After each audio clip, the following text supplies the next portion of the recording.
नमस्ते मित्रांनो, आपण पाहूया मन धागा धागा जोडते नवा। आजच्या भागामध्ये आपल्याला असं पाहायला मिळतं, सार्थक व आनंदी टी शर्टबद्दल केदारला विचारत असतात। ते त्याला खूप राग येतं। तो म्हणू लागतो, का मीनं खून केला आहे का हे, आणि सर्व माझ्यावर तुम्ही घेत आहात। शलाकासुद्धा तसंच बोलत असते। सार्थक म्हणू लागतो, आम्ही जस्ट विचारत आहे, हा शर्ट तुमच्याकडे असा आहे का म्हणून। असे आम्ही बोललेलं नाही की तुम्ही खून केला आहात म्हणून। केदार म्हणू लागतो, बरं तुम्ही आता सर्व चेक करून पाहिला आहात ना, माझ्याकडे असे काहीही नाही आहे ना शर्ट, मग माझ्यावरती का घेतला तुम्ही आरोप, असे तो बोलू लागतो। केदार शलाकाला बोलू लागतो, आता मला इथे एक क्षणही थांबायचं नाही आहे ह्या घरामध्ये। आता मला इथून निघून जायचं आहे, मी इथे थांबणार नाही। केदारची सासू म्हणू लागते, केदारराव तुम्ही थांबा, कुठेही जायचं नाही। सार्थकची काकू सार्थकाला बोलू लागते, सार्थक तू हे काय करत आहेस। तुझ्या मेवण्याला वाचवण्यासाठी तू केदारराववरती नाव घेत आहेस, यांच्यावरती आरोप करत आहेस, हे फार चुकीचं आहे। केदार म्हणतो, हो हे फार चुकीचं आहे, सार्थकने जसं वागलं तसं, आणि मला इथे थांबायचं नाही। सार्थकची आई केदारराव यांना बोलू लागते, केदारराव तुम्ही कुठेही जायचं नाही, तुम्ही इथेच थांबा, सार्थक तुमची माफी मागेल। केदार म्हणतो, हो त्याला माफी तर मागावीच लागेल, तरच मी इथे थांबेल, नाहीतर मी ते एक क्षणही थांबणार नाही। सार्थक म्हणतो, अगं आई मी कसे काय बरं माफी मागू, आणि माझी काय चूक। सार्थकची आई म्हणते, तसं काहीही नाही, तू त्यांची माफी माग बरं। सार्थक म्हणतो, बरं जे काही घडलं त्याच्याबद्दल मी माफी मागतो। केदार म्हणतो, अरे तसं नाही माफी मागायचं, तू जशी मला धमकी दिलं होतंस ना, तसे इथे समोर येऊन माझी माफी मागायचंस तू। सार्थक त्याच्याजवळ जातो व म्हणतो, मला माफ कर। केदार परत म्हणतो, तसे नाही, चांगल्या पद्धतीने माफी मागायची। सार्थक म्हणतो, बरं ठीक आहे, मला माफ कर, जे काही घडलं त्याच्याबद्दल मी माफी मागतो। तसे म्हणून तिथून तो निघून जातो।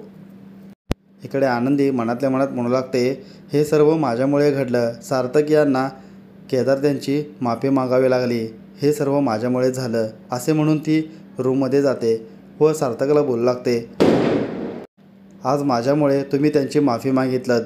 सार्थक म्हणतो, ते काहीही नाही, ते जाऊ दे, आपल्याला आधी पाहायचं आहे की हे खून कोणी केलं आहे आणि का केलं आहे, याचा आपल्याला काहीतरी पुरावे मिळाला पाहिजेत।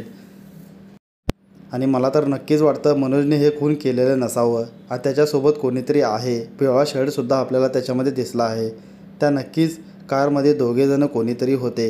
आता याचे आपल्याला पुरावे घ्यायचे असतील तर त्या कारमध्ये जाऊन शोधावे लागेल। तसे म्हणून ते कारजवळ जाऊ लागतात व तिथे काही पुरावे मिळतात का हे पाहावे लागतात। इकडे आपण पाहतो, शलाका म्हणत असते, केदार खरंच सांगा, आणखी काही पुरावे आहेत का। केदार म्हणू लागतो, काहीही नाही, तसे तू नको काळजी करूस, सार्थक आणि आनंदीला काहीही मिळणार नाही। तेवढ्यात तिथे सासू येते व केदारला म्हणू लागते, केदारराव खरं सांगा, तुम्ही काही आमच्यापासून लपवत आहात का। केदार म्हणतो, नाही मी कशाला काय लपवू। शलाकासुद्धा म्हणते, अगं आई तू ह्यांना का प्रश्न करत आहेस, हे फार चुकीचं आहे, सार्थक संशय घेतो ते ठीक आहे, पण तू सुद्धा।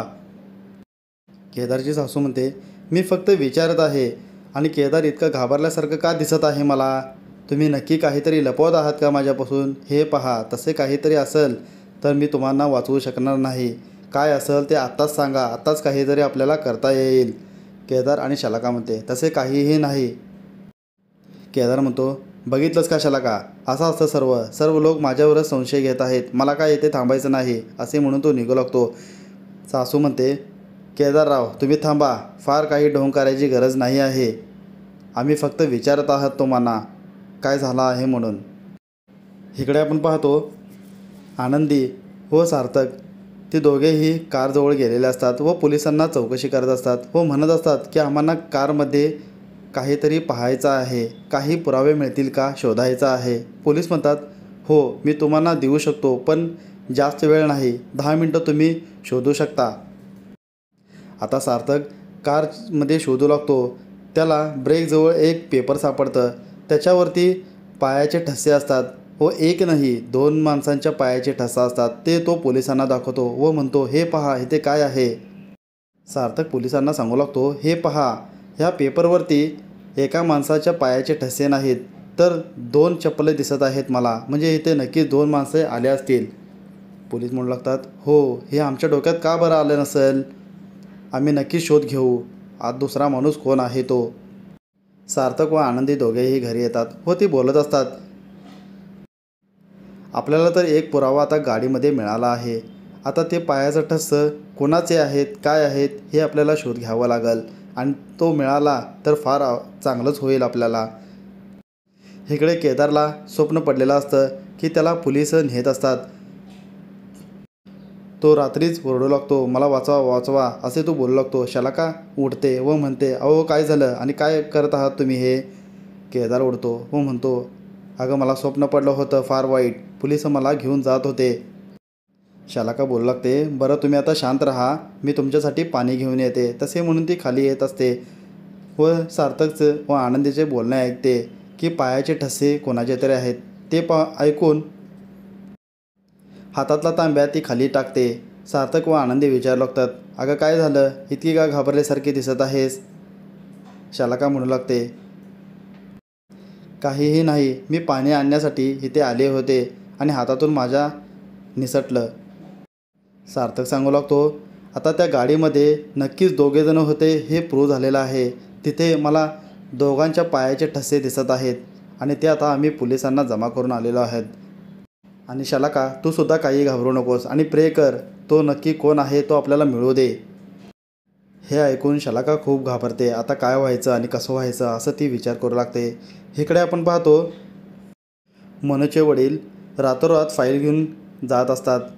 त्यांना त्यांची पत्नी विचारू लागते, अहो इतक्या रात्री कुठे जात आहात आणि आता तुम्हाला बस तरी मिळेल का, गावी चाललात तुम्ही. तो सांगू लागतो, हो मिळेल मला आणि सानूसाठी मला काहीतरी करावं लागेल आणि तिने शाळा चेंज करत आहेत हे मला आवडलेलं नाही. मनोजला समजलं तर कसं वाटेल त्याला, म्हणून मी रातोरात जात आहे आणि ते घराचं पाहीन काय करायचं ते आणि पैसे मला आणावं लागेल तिथून. इथे आपला आजचा भाग संपतो. हा व्हिडिओ आवडला असेल तर लाईक करा, कमेंट्स करा. धन्यवाद मित्रांनो.